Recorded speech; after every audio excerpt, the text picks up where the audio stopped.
அன்பராம் இயேசுவின் அற்புதமான நாமத்தினாலே தேவனுடைய ஜீவனுள்ள வார்த்தையின் மூலமாய் இந்த நாளிலே உங்களை சந்திப்பதில் நான் மகிழ்ச்சி அடைகின்றேன். மத்தேயு 25:21.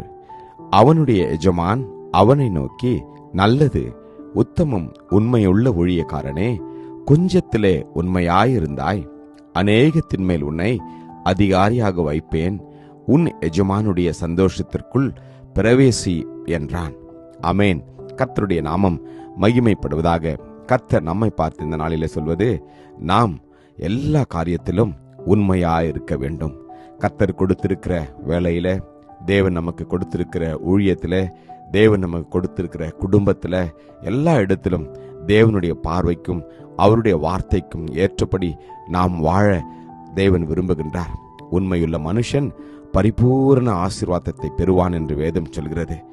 ஆம், தேவனிடத்திலிருந்து நாம் ஆசீர்வாதத்தை பெற்றுக்கொள்ள வேண்டும் என்றால் தேவன் விரும்புகிற பிரகாரமாய் உத்தமம் உண்மையுள்ள பிள்ளைகளாய் நாம் வாழ நம்மை அர்ப்பணிப்போம். அது நம்முடைய சொந்த பலத்தினால் கூடாது. பரிசுத்த ஆவியானவர் உங்களுக்கும் எனக்கும் பலனை கொடுப்பார். நாம் என்ன செய்ய வேண்டும்? நம்மை அவருடைய பாதத்தில் அர்ப்பணிக்க வேண்டும். வேதத்திலே யோசேப்பு என்ற ஒரு மனிதன் தேவனுக்கு கீழ்ப்படிந்தான். கர்த்தர் அவனை வைத்திருந்த அரண்மனையில அவன் உண்மையுள்ளவனாயிருந்தான்.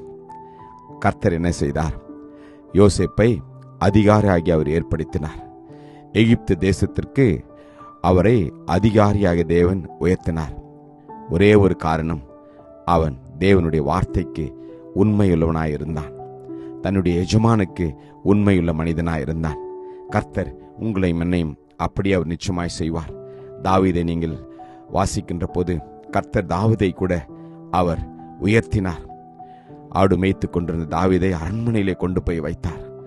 எல்லா விதத்திலும் நீங்களும் நானும் நம்மை தாழ்த்தி உண்மையாய் வாழ்கின்ற போது நிச்சயமாய் கர்த்தர் ஆசீர்வதிப்பார்.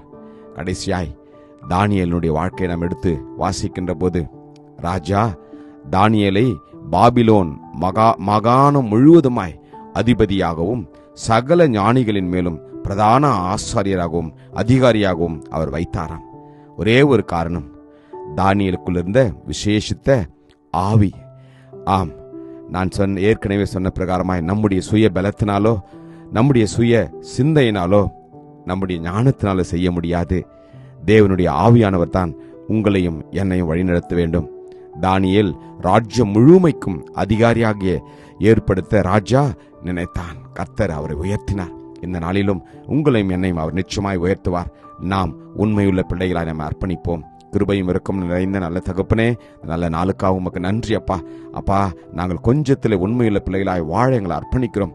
நீர் கிருபை புரியும். ஆவியானவரே, எங்கள் ஒவ்வொருவரையும் நீர் வழிநடத்தும்படியாக நாங்கள் வேண்டுகிறோம். இயேசு கிறிஸ்துவின் வல்லமையுள்ள நாமத்தில் ஜெபிக்கிறோம் ஜீவனுள்ள நல்ல தகப்பனே. ஆமேன். God bless you. Jesus loves you. Amen.